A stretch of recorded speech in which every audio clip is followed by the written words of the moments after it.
This is a video I've been wanting to make for you for some time, but I kept putting it off because I think it's going to be somewhat longer and full of stuff, and I needed a whole lot of props. But I'm sitting down quietly. I had some issues with my heart rate before, so hopefully if I take it easy, everything will be okay and I'll be able to get through it. So if you're new here, I'm Melissa.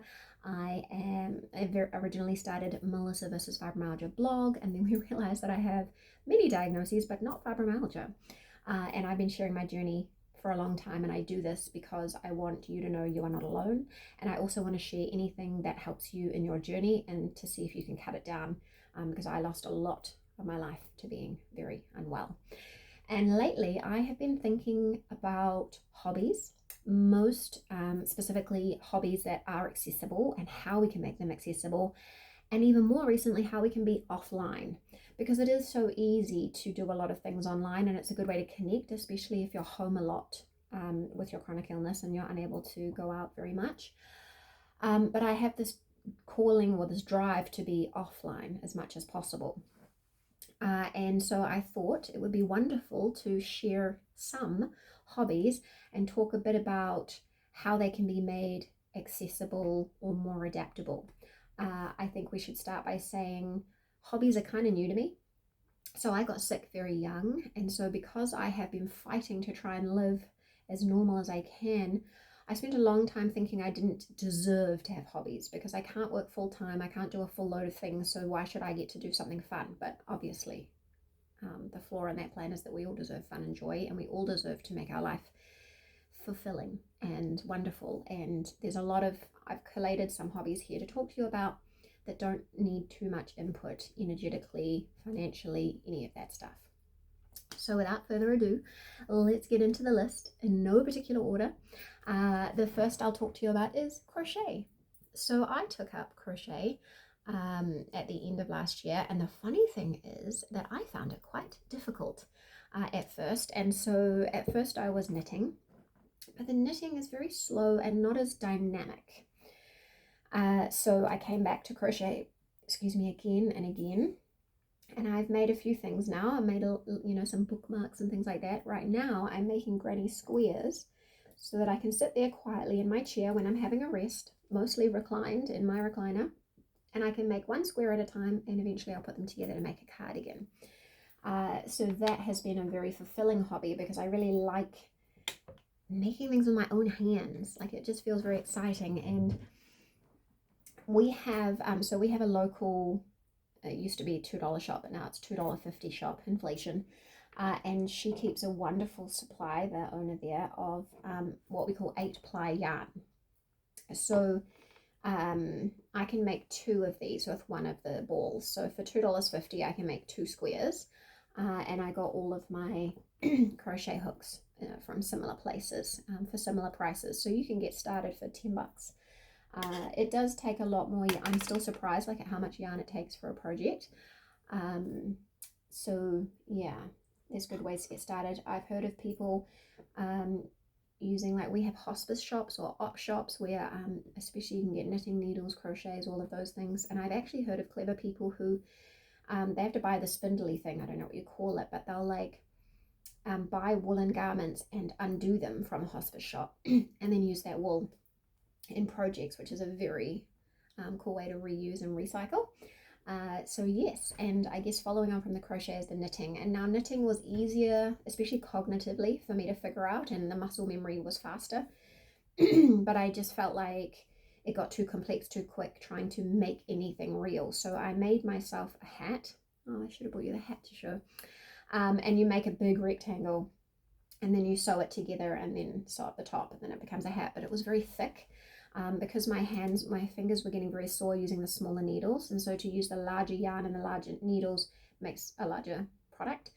And so I very quickly hit the wall of things I could make, and now I just am actually addicted to crochet, which is wonderful, because when my body is tired but my brain is saying, hey, we want to do stuff, we want to produce, we want to be, we're busy, blah blah blah, then I can do that, which has been really nice. I still have to pace, I still have to sometimes set real hard boundaries with myself, because for a while there I was upsetting my neck again by spending too long, especially in the beginning. You have to look down a lot at it. You're not remembering what to do. So that's that one. And then I guess the next one, in no particular order again, is we'll talk about writing, shall we? So this is just a prop for that. Obviously this is not particularly writing, but this is the third book in my fiction series. This is cozy contemporary romance with a chronically ill character. This is the Kira story. It's just come out, so it's very exciting to be able to hold it in my hands. But writing, it's accessible, but it's not. So let's talk about that. I wouldn't have been able to do it a few years ago because it would have been cognitively too demanding to hold the story in my head, and I would have dropped the threads too easily. Now, when I first started, I would jot down notes, make a structure, and then I'd have notes for each chapter. And then each morning, while reclining in my lazy boy chair, I'd write down a couple of 100 words. But I would have to do it every day, because if I was dropping a day, then I would forget. And so I spent a lot more time trying to read back to what I had done to be able to actually get anything down. So here's how you make it accessible. Make sure you have easy ways to do it. So I use Google Docs, and so I do a lot of drafting direct in my phone, and then I can also access it on the computer, and so I can access it anywhere, anytime. And so, for example, if I'm sitting on the hockey sidelines and I want to get a few 100 words down, but in my bed, in my chair, all of those things. So there are absolutely ways to break it down.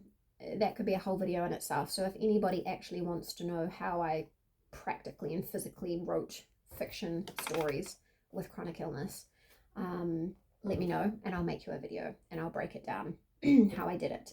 But I will say absolutely, yes, we can make it accessible, but also we really need to be at a certain point in our journey because cognitively it's very difficult.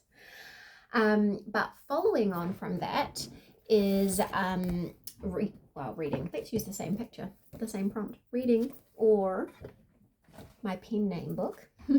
This one's coming out next month. This is my pen name. So this is Cozy Paranormal Romance, and it's very cute and I love it. But reading is something I've done the whole time except for when I was very unwell.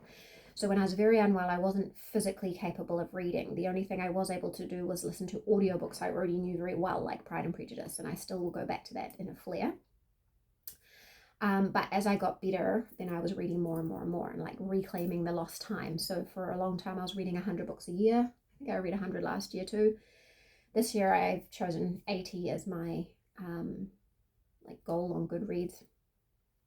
But what I want to do this year is slow down and take note and pay attention. But also when I'm writing stories, then you're obviously reading less. So yeah, that's a tricky one, but reading is so wonderful in the fact that you can read by ebook, paperback, or audiobook, which makes it much more adaptable for us. And so we can do it listening to our earphones somewhere, we can do it lying in bed, we can do it sitting in a chair, listen to an audiobook in the car. So yeah, that is a wonderful, accessible, adaptable hobby.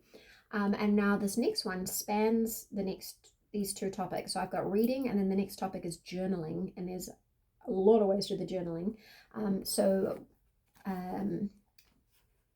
Using a reading journal. So like I said, I want to remember, and that's the problem. So I have a reading diary. I should have bought that for you too, but it feels almost literary, and there was just so many things to fill in, and that didn't always make sense with some of the genres I was reading, and it felt a little bit like I was back in university doing my English Lit degree and they wanted to answer so many questions, and I was like, that's not what I want to remember about the book. So I created this one, but obviously there are many types of reading journals. But this is simple, cozy reading journal for busy people who want to savor their experience. So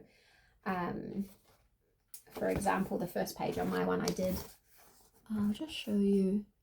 So that's it, one page. Not too much homework, but enough to get you remembering. So book title, Emily Wilde's Encyclopedia of Theories, author Heather Fawcett, date started and date finished, genre, cozy fantasy, and then the format, I read this in print. I gave it a 4 out of 5 moons. And then one line review, and then free writing or doodling. So that's kind of, what do you want to remember about the book, or what stuck out to you that you would like to remember when you're looking back on it. And so this is part of me wanting to savor my reading, but it's also a creative way of journaling. I've also created a brand new journal called the Joy Journal, and I'm very annoyed because I don't have a physical example of the Joy Journal because I can't actually get it sent to me. So the trick here in New Zealand is that it's very expensive to get stuff shipped. And so what is cheapest is if I get things from the amazon.com.au, Australia store, and get them shipped here. That is the best thing to do for shipping. But if there's colour, Australia won't print it.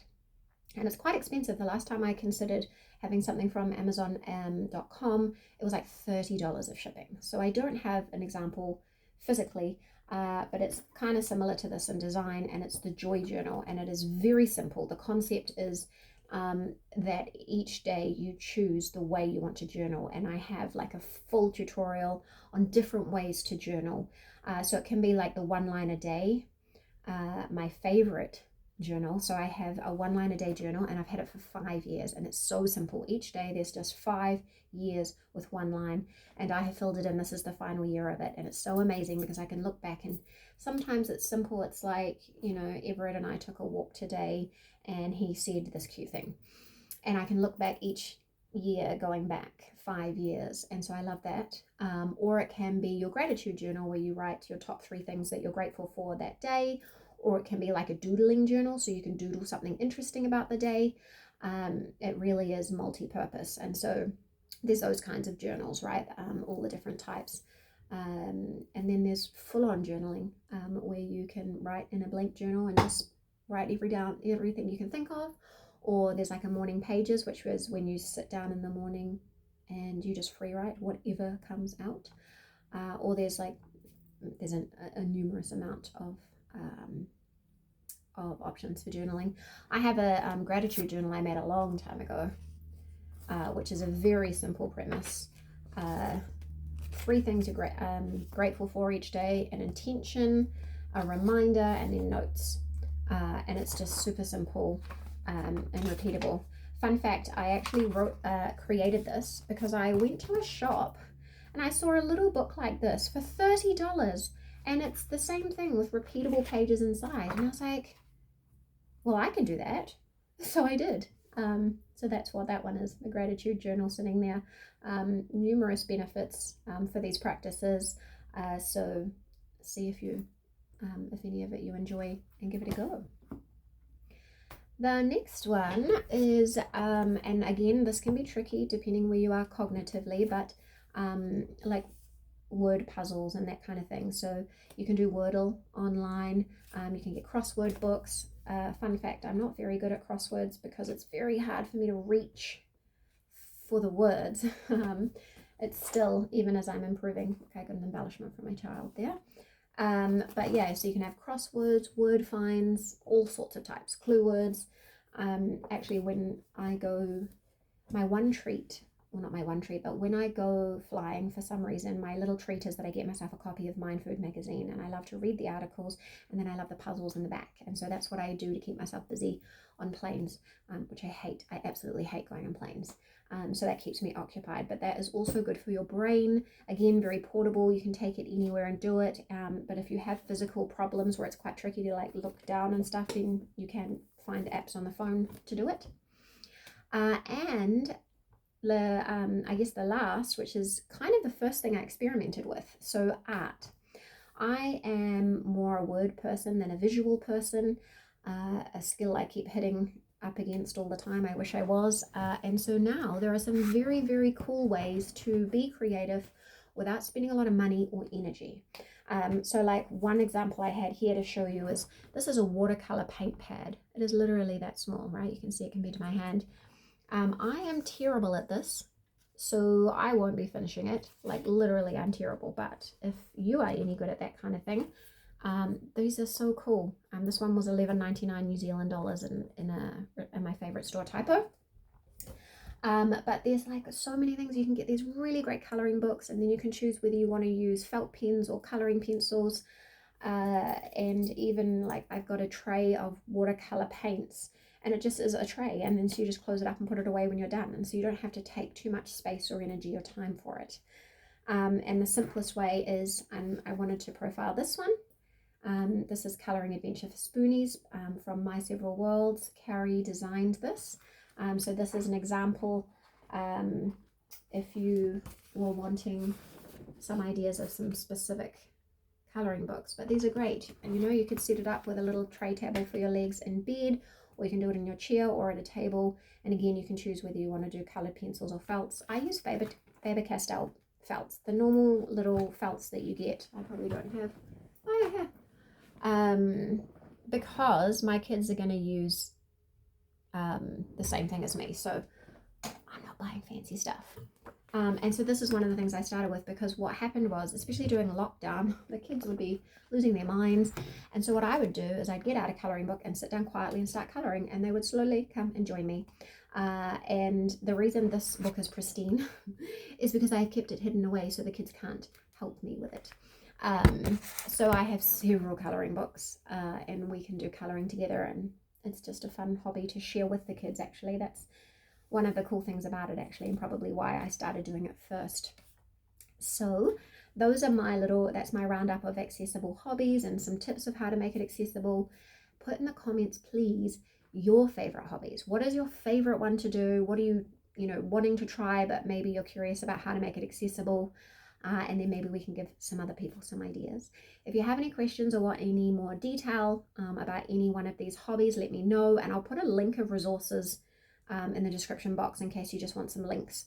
Of course, some of these things I have created and designed myself, but they are always examples of things you can also get. So you do what suits you, do what brings you joy, because we deserve joy. Thank you for sitting through this video with me. I hope you found it helpful, and I'll talk to you again soon.